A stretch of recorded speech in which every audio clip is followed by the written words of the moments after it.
Coming back, summer song, has it brought my life back? Hanging in the It's that time, almost summer, at least it feels like that around here. It is 6 o'clock. Happy Friday to you as you look at the state capitol this morning and that breeze it looks like we've got to start our day.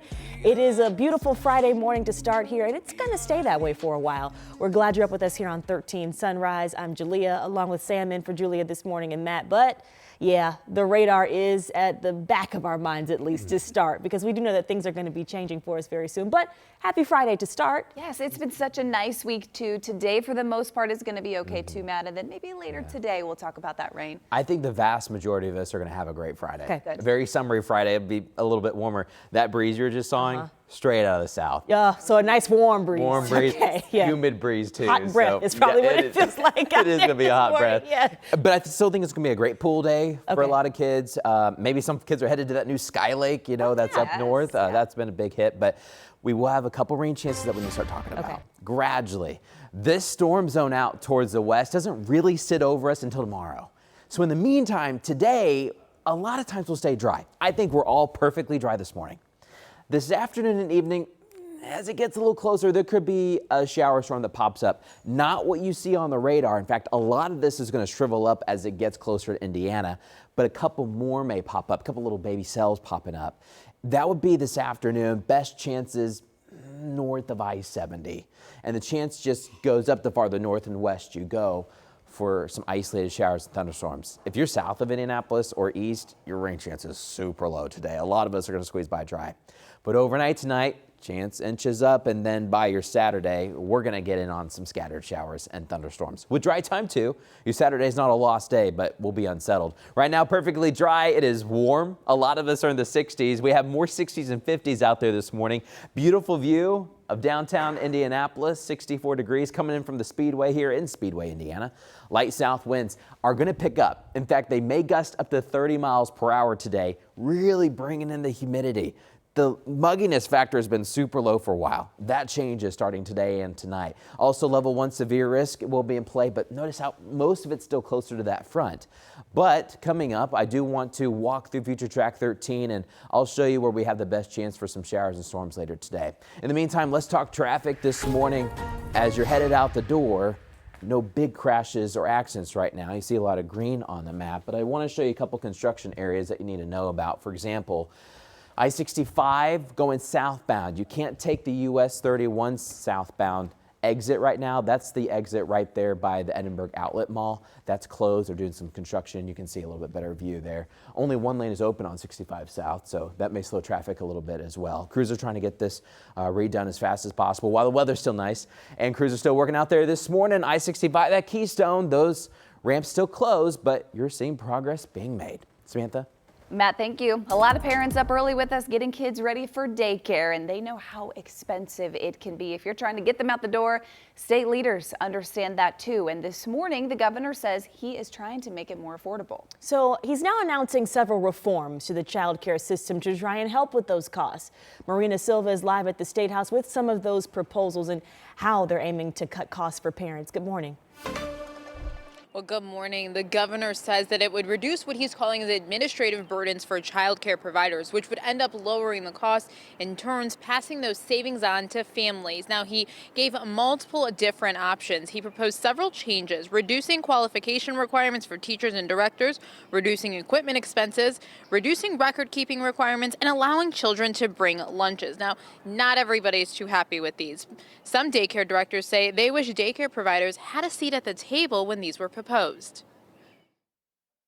A reduction in the education level of the primary teachers of the children at this level is ridiculous, it's offensive, as well as it's impeding upon the outcomes that we know we can have with children.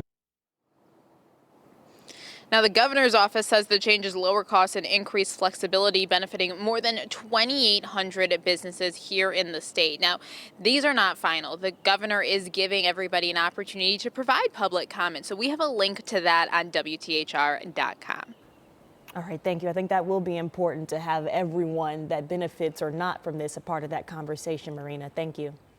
This morning, more reaction is pouring in after that fatal shooting in a downtown Indianapolis parking garage. As we reported yesterday, a 14-year-old has been arrested for that crime. Kids should not be committing murders. This is the victim, Brett Scroggum, who's just 23 years old himself. He was a recent IU grad on his way to an Indians game last week. Police have not said what may have motivated that attack, but they did tell us the victim and the suspect in this case did not know each other. IMPD Chief Tanya Terry says parents could also face charges for crimes committed by their children. If a parent knows that their child has access to a firearm and they do nothing about it, they will be held accountable. Prosecutors are able to charge minors with adult charges in some murder cases, but first, a judge would have to waive the 14-year-old into adult court. Now, in the last month, police have arrested 4 Indianapolis teens for very serious crimes. Murder and other gun and violent crimes are included. Well, a 12-year-old boy's father and another 14-year-old have been arrested after the 12-year-old was shot in the leg. This happened near Hannah and Keystone Avenues on Wednesday. IMPD has taken over this investigation. But from court documents, police say the boy said his 9-year-old brother is the one who shot him. Police say they heard the boy's father say on a phone call that he told the 14-year-old in the house to get rid of that gun a week ago. Officers say the father came down the stairs and then started yelling at the 14-year-old. Both were arrested, though charges haven't been filed. New details this morning on a plea agreement for the director of a Brownsburg daycare center. Jennifer Lingbeck will plead guilty to 1 count of neglect of a dependent and 1 count of failure to make a report. Lingbeck originally faced 5 other charges. Those will now be dismissed. She faces a maximum of 3 years in prison. Lingbeck's change of plea hearing is set for July 20th. This comes after she used to work at Main Street University for Kids in Brownsburg. Last year, the state ordered that center to close after a former employee was charged with child molestation and exploitation. An Anderson man faces up to 65 years in prison for his role in the shooting death of a teenager. 20-year-old Donovan Harris was convicted of felony murder and several other charges. According to court records, Harris was with 15-year-old Julian Craig while trying to rob someone outside their home. This was in November of 2023. That robbery victim fatally shot Craig in the chest. Court records ruled Harris should be responsible for that death since he was there and involved in that crime. He will be sentenced next month, where he is facing 65 years in prison. There's another possible tax hike being discussed now in Indianapolis. And this one would raise property taxes to pay for public education within IPS. The Indianapolis Public Education Corporation held an information session last night to talk about this plan. Right now, IPS is facing a $40 million cash deficit due to last year's property tax relief. So IPEC is proposing raising the rates anywhere from 19 cents to 55 cents per $100 of your home's assessed value. Here's a breakdown of what that would or could look like. So if it's 19 cents, then a homeowner with a $200,000 home value would pay $169 a year in taxes. Right in the middle, about 39 cents, the bill is $346. And on the high end at 55 cents, that would add about $475 a year. The current referendum, which was passed back in 2018 and cost 19 cents, is set to expire this year. That's why they're talking about it again. One teacher tells us, though, that reduced funding could impact everyone. I don't think if you would have asked us a couple of years ago that this was the way we were going to be doing it, we would have told you that's crazy and that's not how it works, right? So it's been on our minds. IPEC was formed by the State House earlier this year, mainly to approve the question that will go on the November ballot. Of course, the final decision will be up to the voters. All right, just in about 9 minutes after 6. We're mainly clear. It's a nice, comfortable start. We're in the 60s. We're perfectly dry, and we'll stay perfectly dry this morning.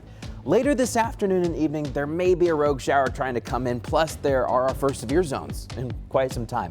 We'll let you know possibly when you could see a shower or thunderstorm where you live, not just today, but this weekend. Thank you, Matt. A one-time cabinet member reportedly pleading guilty to a pretty serious charge regarding national security. Why the acting attorney general, though, may still have to face some hurdles before he can take on the position permanently. And Governor Mike Braun names June Nuclear Family Month. Why the announcement is now receiving a negative response from the LGBTQ community.